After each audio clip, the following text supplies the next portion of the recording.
The movie begins on a rainy night in London. A Turkish autistic boy named Ekrem arrives at a barbershop run by his uncle Azim. Ekrem locks the door, pulls down the shutters, and flips the sign to closed. There, he is introduced to a Russian man named Soyka, but Ekrem becomes extremely distressed. Azim hands his nephew a razor and urges him to go through with their plan. When Soyka realizes what's happening, he tries to escape, but they restrain him. Ekrem slits his throat, making him suffer before he dies. Meanwhile, a sickly-looking young Russian woman named Tatiana walks barefoot into a pharmacy, asking for help. The clerk, thinking she's a drug addict, refuses to assist her. Suddenly, a large amount of blood begins to run down her legs and Tatiana collapses. She is rushed to the hospital, where doctors discover that she is pregnant. They manage to save the baby, but Tatiana tragically dies. A Russian-born midwife working in England named Anna reports the death and takes care of the baby. After her night shift, Anna returns home, where she lives with her loving mother Helen and her troubled alcoholic uncle Stepan. The next day, on Christmas, Anna gives Stepan a diary she found in Tatiana's purse and asks him to translate it, since it's written in Russian. Stepan refuses, scolds her for taking something from a dead woman, and tells her not to get involved. However, Anna just wants to find someone who will properly care for the baby. While going through the diary, she finds a business card from a Trans-Siberian restaurant, her only lead. Unbeknownst to her, the restaurant is run by Semyon, the leader of the Russian Mafia. Next, we see Kirill, Semyon's son, and Nikolai, the family's loyal driver and bodyguard. Meanwhile, Anna arrives at the restaurant on her motorcycle and knocks on the door. Semyon greets her warmly while the staff prepares for a big celebration. After watching his granddaughters play a violin piece poorly, Semyon kindly shows them how to play it correctly by performing a melody himself. Anna hands Semyon the card she found in the diary and asks if he knows anything about Tatiana's family. Semyon denies knowing her and apologizes, saying he cannot help. However, when Anna mentions that more information may be found in the diary, Semyon offers to translate it himself and asks her to bring it the next day. Before she leaves, Semyon makes sure to find out where she works. Later, Nikolai arrives at the restaurant with Azim and his wife.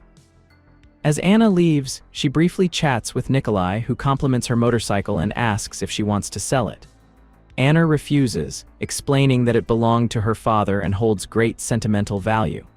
Nikolai also asks if she'd like to go out for a drink, but she ignores him and walks away.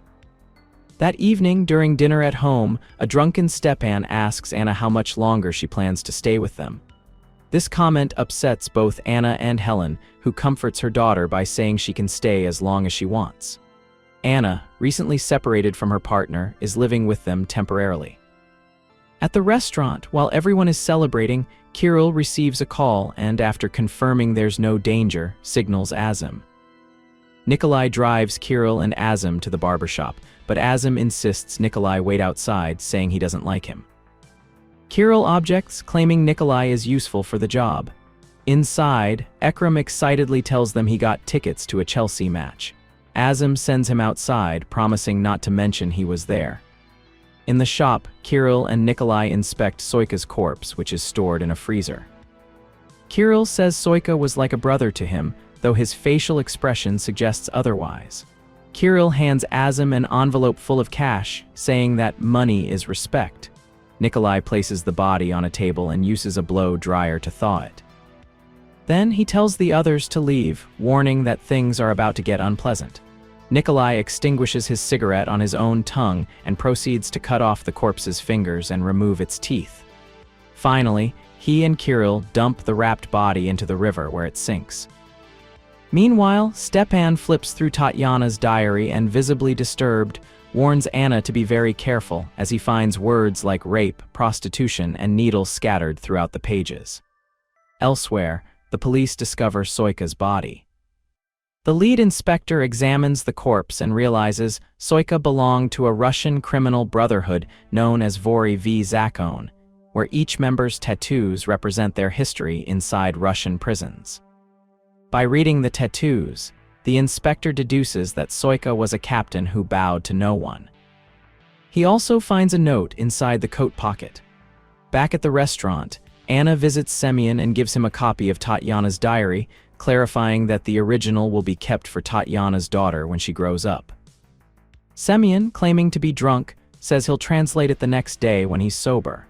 He then asks where she lives so he can send her the translation, but Anna refuses to reveal her address. As Anna leaves, Nikolai arrives at the door with a heavily drunk Kirill who can barely stand. Furious, Semyon slams the door in their faces. When they finally get in, Kirill collapses and rests his head on Nikolai's shoes. Disappointed, Semyon approaches his son, insults him, and violently kicks him several times. Nikolai tries to defend him, but Semyon quickly shuts him down. Semyon is the head of the Vory V. Zakon Russian Mafia family, which operates under the guise of legitimate businesses, in this case, a popular restaurant. Outside the restaurant, Anna struggles to start her motorcycle in the pouring rain.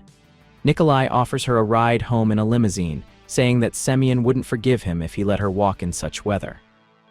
In the car, Anna tries to get more information about Tatyana, but Nikolai claims to know nothing. After all, he's just the driver. When he drops her off at home, she asks what he wants in return, and he replies that she should consider it a Christmas gift. Later on, Nikolai and Kirill go to a brothel for a party.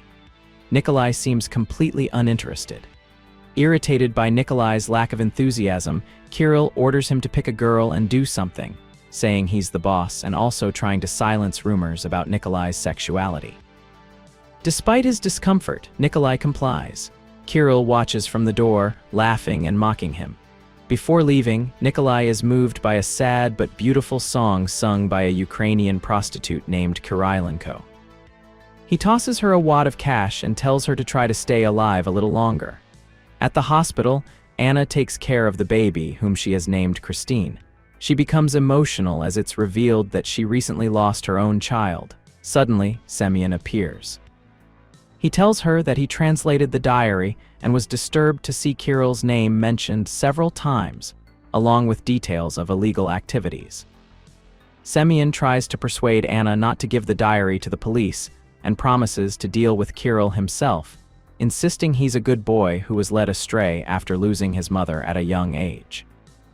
Stepan, Anna's uncle and a former KGB agent, is very concerned for Anna and the baby's safety, knowing how dangerous the Vory V. Zakon are. According to Stepan's own translation, they discover that Kirill pushed Tatyana down the stairs and beat her after failing to rape her. To their horror, they also learn that Semyon was the one who actually raped Tatyana, making him Christine's biological father. Anna informs the others about her meeting with Semyon, and they decide that the best course of action is to hand over the diary in order to protect the baby's life. In the backyard of the restaurant, Nikolai is working on Anna's motorcycle when Kirill calls him over to receive a shipment of vintage alcohol in a truck. Kirill tells him he spoke to Semyon about involving Nikolai more deeply in the import-export business, which would mean promoting him as a full family member. However, Semyon shows up, slaps Kirill, and scolds him after learning that he was behind Soika's murder. Trusting Nikolai more than his own son, Semyon praises him as smart and reliable but warns him that Soika's brothers are dangerous. Meanwhile, Anna, Helen, and Stepan are sitting in a cafe. Nikolai shows up and joins their table. Stepan bluntly tells him he's a former KGB captain and knows how to deal with trash like Semyon. Nikolai asks for the diary, and when he gets it, he refuses to give them Tatyana's family address and simply leaves. Anna follows him and insists that he turn it over. Nikolai threatens her, warning that if she doesn't drop the case, she'll ruin her happy life. Furious, Stepan confronts him and spits in his face. Nikolai remains calm but makes a throat-slitting gesture, implying a death threat. Back at the restaurant, Nikolai gives the diary to Semyon. Relieved, Semyon is glad to have it back, though he's worried that Stepan already read it. Semyon orders Nikolai to eliminate Stepan. It's also revealed that Soika was killed for spreading rumors about Kirill's alleged homosexuality. In the end, Semyon soaks the diary in vodka and burns it until it turns to ashes. In the next scene, as Anna finishes her shift, she is approached by Nikolai, who tells her he has fixed her motorcycle and gives her the address of Tatyana's family. Nikolai comments that it's not a place fit for a child to grow up in and suggests that Anna raise Christine herself. The following day, Ekram returns from the Chelsea vs Arsenal match in London. As he walks through the crowded streets with football fans, he stops at a cemetery to urinate on a grave. At that moment, two men approach him, one of them being Soyka's brother, and slit his throat in broad daylight.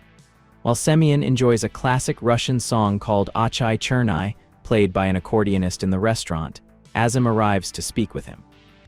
Azim informs him that Soyka's brother has murdered Ekram. The brother is willing to let things go but demands that Semyon hand over Kirill in exchange. Azim admits he decided to be honest because he fears Semyon more than the Chechens.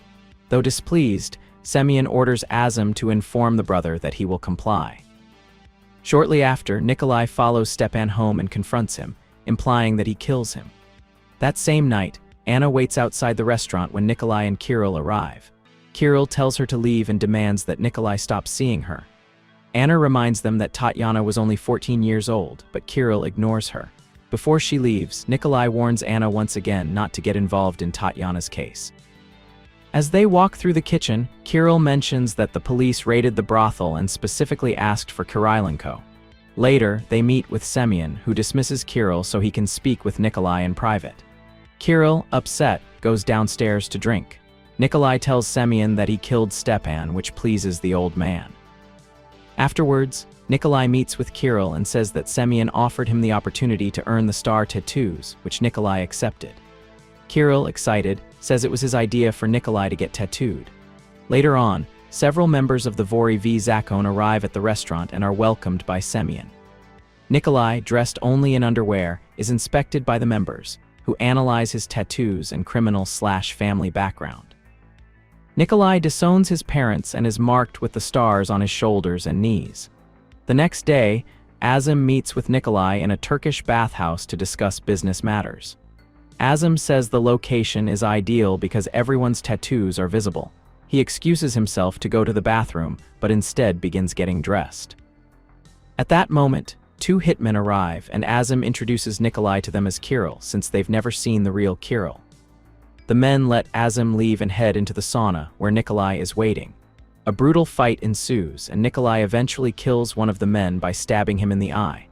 At the hospital, Anna sees a gravely wounded Nikolai and asks him if he knows where Stepan is. Nikolai confesses that Semyon ordered him to kill Stepan, but instead he sent him to Edinburgh and put him in a hotel. Later, a police inspector investigating Soyka's murder visits Nikolai in the hospital and reveals that Nikolai is actually an undercover MI5 agent who has infiltrated the Vori V Zakon. Nikolai explains that the note he placed in Soyka's coat was a progress report, and that he himself arranged the brothel raid to help Kirilenko. However, both Scotland Yard and the KGB/FSB are displeased with his tattoos, believing he has gone too far. Nikolai reminds them that Semyon can be arrested for Tatyana's rape, and that DNA evidence will prove he is the baby's father. Meanwhile, Kirill is inflating balloons for another party and watches via the security cameras as several police officers arrive at the restaurant. The officers take a blood sample from Semyon, leaving both Semyon and Kirill confused and worried. Later, when Anna finishes her shift, she sees Kirill in an elevator carrying a sports bag. She rushes to the maternity ward and finds flowers where the baby should be. Panicked, Anna runs to find Nikolai and demands to know where Christine is. He sincerely doesn't know, and they go out searching for Kirill together. Kirill, meanwhile, returns to the spot where they dumped Soyka's body, holding baby Christine in his arms. Through tears, he apologizes and is about to throw her into the river when Nikolai and Anna arrive just in time. Nikolai tells Kirill that Semyon has gone too far and reminds him that they've never killed babies. He urges him to choose between Semyon and himself. Kirill embraces Nikolai and admits he didn't know Semyon betrayed him in the bathhouse. Nikolai says he understands and hands Christine to Anna.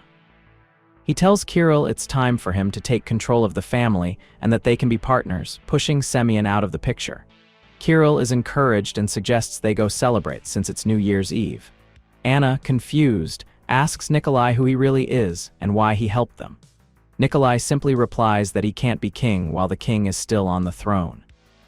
They briefly kiss and Nikolai leaves with Kirill. Later, we see Helen and Stepan preparing the table for lunch as Anna, who has now adopted Christine, plays with the baby. It's implied that Semyon is in prison for raping Tatyana. The final scene shows Nikolai sitting alone in the restaurant, reflecting on whether he truly wants to become the Mafia's new leader. If you enjoyed the video, don't forget to leave a like, subscribe to my channel, and hit the bell so you never miss a recap. See you in the next one.